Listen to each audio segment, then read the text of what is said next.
Hello my quilting friends! Leah Day here with a new collaboration video.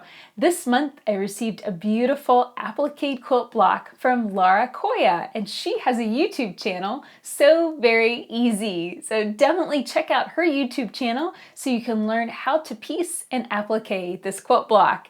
And now it's my turn to figure out how I'm going to quilt it. So let's check out the block and come up with a quilting plan.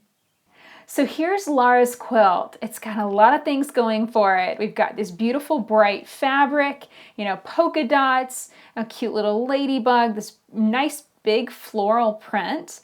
We also have this unpiped binding. It's like a little flange here that's loose on the side of the quilt. So I want to plan a quilting design that will tie all of this together and make it work, and also be relatively simple to quilt because this is a fairly large quilt. So one thing I thought about was working around the circles, so like quilting around them and expanding that shape, and then maybe adding a few extra circles on the sides. I'm probably only going to stitch in the ditch around these bright busy fabrics, and the main reason is no matter what I stitch in here, you're not really going to see it. I might, stitch maybe a straight line through the middle, but that'll be about it. But I do want to bring that shape out into the border, so I've drawn a line to extend that shape out into the border. Now, this little flange thing, while it's cute and I love that Laura did it, I hate to quilt with it. I'll be completely honest. My foot will get caught up against this. I'll have to constantly be hopping over it. It's just going to get in my way. So the very first step is I'm going to stitch it down. I'm going to stitch it down and secure it. So that's just a personal preference. You don't have to do that on your quilts, but I find it just a little tedious to have to always be lifting it up and stitching underneath it and stuff. So what I'm going to do just to get started is I'm going to stitch in the ditch around all of these motifs. I'm going to put on a walking foot to stitch in the ditch through the border, and then also use that to stitch right along the edge of that unpiped binding and just basically stitch it down as if it is just another border on the quilt. That's one of those things, you have to look at a quilt and decide what is the easiest way for you to quilt it, and that's what I'm feeling today. So let's get on the machine, thread it up, and get to quilting. So I've done that stitching in the ditch, and I stitched down that flange. I've stitched around these shapes, and then I've also started stitching around my circles too. And I have finally decided on my background filler. I had a little bit of trouble picking out a background filler, and the reason is, there's so much going on with this quilt. And so what I've decided to do is use all angular designs. So I'm going to do a little bit of lightning bolt, a little bit of trippy triangle, a little bit of pointy paisley, and a little bit of modern weave. And these are all straight line and sharp angle designs. So let me talk you through lightning bolt first. You stitch a zigzaggy design like this, come to a point, and you echo back to the starting point. Now I'm in kind of a little narrow area, so I'm going to echo that a few times just to work my way out of that area, and so that way it's consistently filled. Now I'm going to zigzag back the other way. Again, I'm just filling in this odd spot, and I'm just echoing that zigzag multiple times, and I want to have that come to one point. That's what makes it look like a lightning bolt. Now I'll come out of that space, and let's make a nice big one. Zigzag off in this direction. Maybe come to a point right there. Now I'm going to echo back, and I'm aiming for a scale that's ever so slightly bigger than 1/8 of an inch. I don't want to be quilting this for a million years. It's a pretty big quilt, and if I stitch this really densely, it's going to take a long time to fill all this space. So this is looking pretty good, and I think I'm going to work my way down between these two shapes, fill that area in. Because I've already stitched in the ditch and I've already done a lot of securing, I can pretty much go on ahead and quilt any area that I want to. I think I'm also going to change designs. So I'm breaking this area down with modern weave. So I break it down with a triangle, fill that triangle with straight line quilting. And I used that design recently in a video when I stitched Sherry's second or roadwork quilt. You can check out another video with this design. And I know I'm not really doing a very good job describing it because I'm in such a weird little gap. Let's get out of here so that way I can explain it a little bit better. So first thing I'm going to do is stitch a few triangles. Just like that. Now I'm going to go inside the triangle and fill it full of straight lines. And all the lines radiate to one single point. Just like that. So I think I'll fill that one like that. That's looking good. And now let's do a little bit of trippy triangle. This is a little bit different. Form a triangle, stitch inside, form an echo inside of it. So I'll do this again a few times. Triangle, stitch inside, form a triangle inside of it. These are subtle design changes. You might be like, I don't see a difference from that, Leah. I really don't. But if you break it down and do a little bit more of these designs, you will start to see the difference. In this case, trippy triangle, the lines of quilting are echoing versus modern weave. All of the lines are radiating to a single point. The texture is going to be different. This is one of those things that I geek out on. So of course, it's one of those things that I'm like, yes, it's a different texture. Of course it is.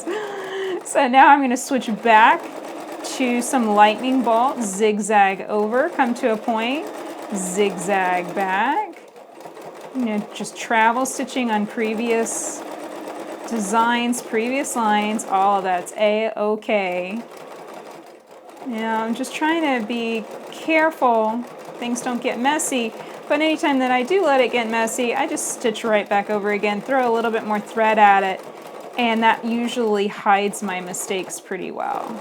So you can see I went a little filler crazy on this quilt. I stitched these designs fairly densely and just kind of did a collage style where I stitched a little bit of lightning bolt and then a little bit of pointy paisley and a little bit of modern weave and a little bit of trippy triangles, and it all kind of flows together within the quilt.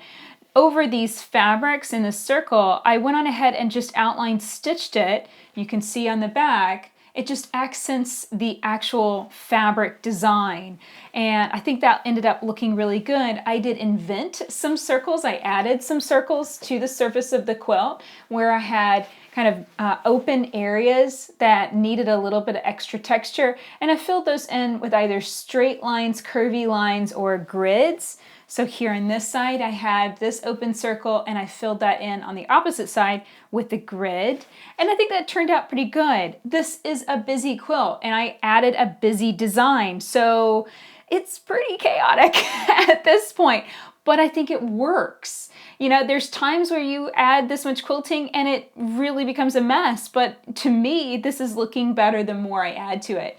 Now to add a little contrast to the quilt, I stitched all straight line designs in the background, curvy designs in the circles and appliques. I did decide to leave these fabrics, these busy fabrics, open. I did not quilt anything inside of them, and that's caused them to puff out and kind of stand out from the surface of the quilt a little bit. Out here in the corners, however, beyond the border, I switched to curvy designs. So I've got some Mctavishing, Paisley, a little bit of wiggle modern weave, kind of a new design I've been playing with, and some echo shell. These are all of the curvy counterparts to the pointy designs inside the middle of the quilt. It's kind of a cool thing. You know, if you have straight lines and sharp angles here, out here you're going to have the exact same set of steps, only with curvy angles and shapes. So let me show you how these designs work. It's really fun to do this. So the first design I want to share with you is Mctavishing. This is one of my favorite designs, and it starts with a long curving line. You're going to come to a point and then echo back to your starting line, about 1/8 of an inch away from me right now. Then I'm going to travel stitch over and come up with a new curving line, hit that tip, and echo all the way back. Kind of creating this curling lock of hair. That's what we're going for. I'm going to do that one more time. So now I'm on the tip of the Mctavishing little lock of hair, and then now I'm going to swirl off in another direction. Now I have marked an outline for myself. I am stitching over it. That's just kind of my guideline to say, hey, that's going to be the edge of the quilt covered by binding. So I'm not going to overshoot it much, but I am wanting to stitch over it so that way the quilting will completely fill in that quilt all the way to the edges of the binding.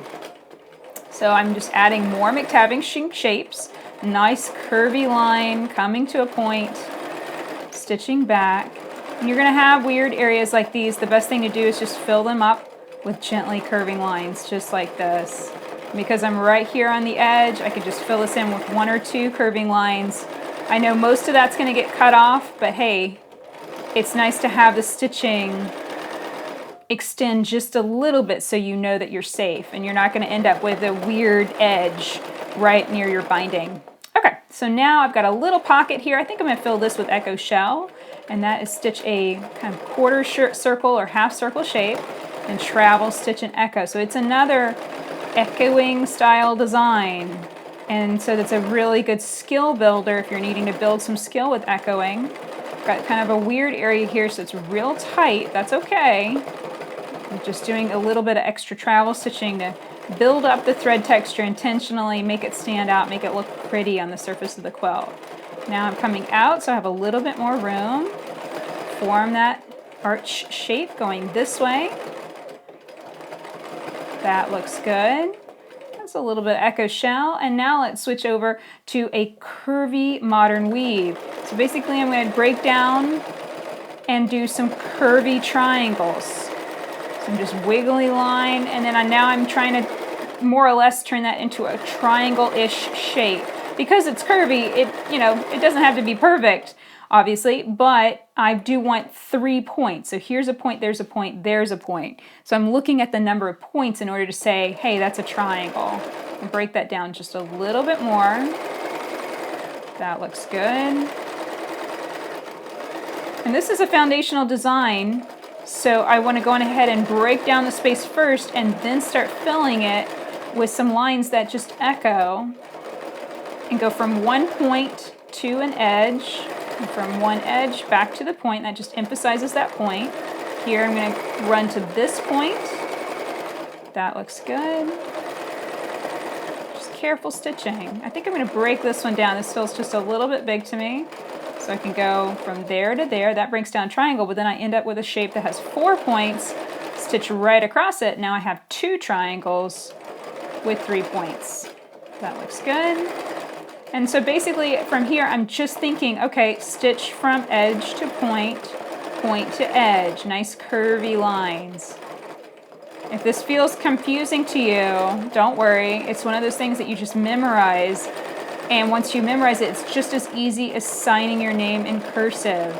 I know these designs so well, that's what it feels like to me. It doesn't feel hard because it's like I'm signing my name in cursive. I've memorized these steps and I know these designs so well, I can use them very fluidly. So here I want to break down this shape a little bit more. It doesn't have to be this small, but I just want it to be consistent with the rest of the design. And the rest of the design has, smaller shapes, smaller spaces to fill. So that's looking good. I'm also adding, I'm going a little texture crazy here. I'll be completely honest. I am adding a lot of extra travel stitching just for fun. And when I said earlier that this is a big quilt, it's a big quilt to do this much stitching on. And this has already taken, I'm somewhere around the 3-hour mark as far as quilting it. And it's always funny when I'm in a hurry, I decide to do a design that's like, that's a little ridiculous, Leah. But that's what's fun. Sometimes you just have to give into really playing with textures and seeing how they fit together. And I know that these really have worked beautifully together, and I'm really happy with how it came out. So that's looking good. I'm pretty pleased. We've got a little bit of Mctavish, a little bit of Echo Shell, a little bit of wiggly modern weave, and now we need a little bit of Paisley. So that's just stitch a teardrop shape, curl around it. We're going to pivot and echo. And that's what helps create the texture. We want a little bit of extra thread texture right at that starting point. Here's another one. I'm going to start with a teardrop shape. Now pivot and echo around it, just like that. And you can pivot and echo as many times as you want. You can do as few as 1 time. Here I'm rippling around it 4 or 5 times, and that's definitely making these Paisley shapes bigger. Here I'll stop and go on ahead and form another one in another direction. When you have fewer echoes, it enhances the travel stitching because obviously you're forming more shapes, more new shapes. When you are doing more echo quilting, you get more of a ripply texture. I think both are beautiful, so it's really just a matter of figuring out what you're in the mood for on any particular day and quilting it that way. Now I've got a little weird gap here, so I'm just going to stitch down and then back up and down. Just kind of fill that in so it's consistent with the rest of the design. That looks good. Now I think I'm going to go straight into echo shell, little quarter circle shape, travel stitch and echo. And just like before, if you're having trouble seeing the difference between these different textures, definitely watch their individual videos. You can see how each one is quilted. You'll find links below this video and be able to go and see videos on each one individually. And that might make more sense and certainly make it possible for you to better memorize the design. So here, quarter circle shape, half circle shape, travel stitch, and echo. And it also can be just make a few more repetitions of any particular design. It's going to stand out a lot better on your quilt. You're going to be able to see it better and be able to see that texture stand out, individually.